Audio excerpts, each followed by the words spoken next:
Hi friends, welcome back to our channel. இன்றைக்கி நம்ம என்ன பார்க்க போகிறோன்னா சூப்பர் டேஸ்டியான முருங்கைக்கீரை கடையல் தாங்க பார்க்க போகிறோம். முருங்கைக்கீரையில் அதிகமான இரும்பு சத்து அப்புறம் கால்சியம் சத்து அதிகமாகவே இருக்குது. இதை நீங்கள் வாரத்தில் 1 டைம் எடுத்துக்கிட்டிங்கன்னா உடம்புக்கு ரொம்ப நல்லது. இதை நீங்கள் சூடான சாதத்தில் போட்டு சாப்பிடும்போது டேஸ்ட்டு சூப்பராக இருக்கும். குழந்தைங்கள்லேருந்து பெரியவங்க வரைக்கும் நீங்கள் தாராளமாக கொடுக்கலாம்.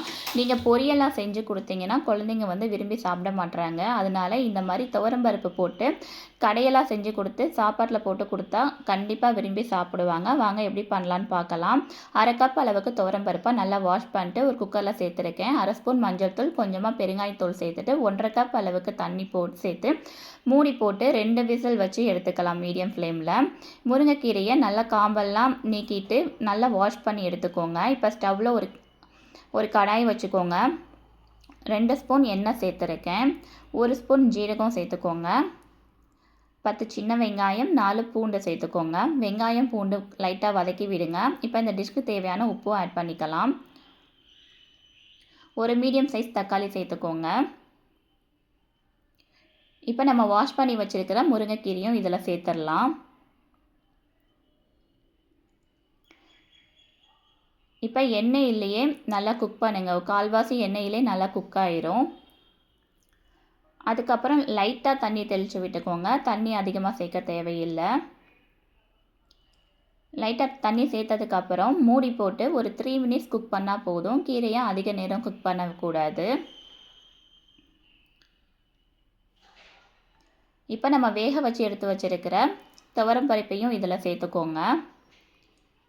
எல்லாத்தையும் நல்லா மிக்ஸ் பண்ணிவிட்டு லைட்டாக தண்ணி சேர்த்துக்கிறேன்.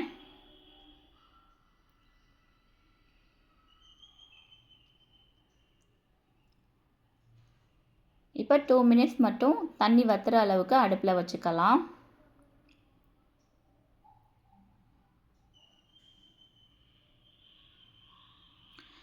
இப்போ ஸ்டவ்வை ஆஃப் பண்ணிவிட்டு இந்த கீரையை கடைஞ்சி எடுத்துக்கலாம். உங்களுக்கு இந்த மாதிரி கடைய வந்தால் ஓகே. சப்போஸ் கடைய தெரிலன்னா நீங்கள் இந்த கீரையை நல்லா ஆறுனதுக்கப்புறம் மிக்ஸி ஜாரில் சேர்த்துக்கோங்க. மிக்ஸி ஜாரில் சேர்த்து பல்ஸ் மோடில் வச்சு எடுத்துக்கோங்க. ரொம்ப மையாக அரைக்கக்கூடாது. லைட்டாக கொரகொரப்பாக இருந்தால் தான் இந்த கீரை கடையல் நல்லா டேஸ்ட்டாக இருக்கும். பாருங்கள். இப்போ இதை இன்னொரு பாத்திரத்துக்கு மாற்றிடலாம். இந்த மாதிரி பாரம்பரிய மற்றும் ஆரோக்கியமான சமையலுக்கு நம்ம சேனலை சப்ஸ்கிரைப் பண்ணி வச்சுக்கோங்க.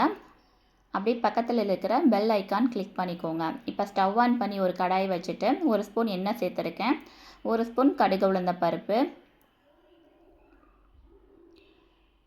இந்த டிஷ்க்கு தேவையான காரத்துக்கு வரமிளகாய் சேர்த்துருக்கேன். உங்களுக்கு எந்த அளவு காரம் தேவைப்படுமோ அந்த அளவுக்கு வத்தல் சேர்த்துக்கோங்க. நீங்கள் கீரைக்கு இந்த மாதிரி லாஸ்ட்டாக தாளிக்கும் போது அதோட ஃப்ளேவர் சூப்பராக இருக்கும். டேஸ்ட்டு இன்னும் சூப்பராகவே இருக்கும்.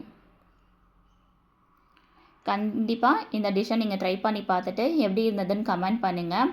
இந்த வீடியோ பிடிச்சிருந்தால் மறக்காமல் லைக் பண்ணிடுங்க. நம்ம சேனலுக்கு சப்ஸ்கிரைப் பண்ணிடுங்க. தேங்க்யூ.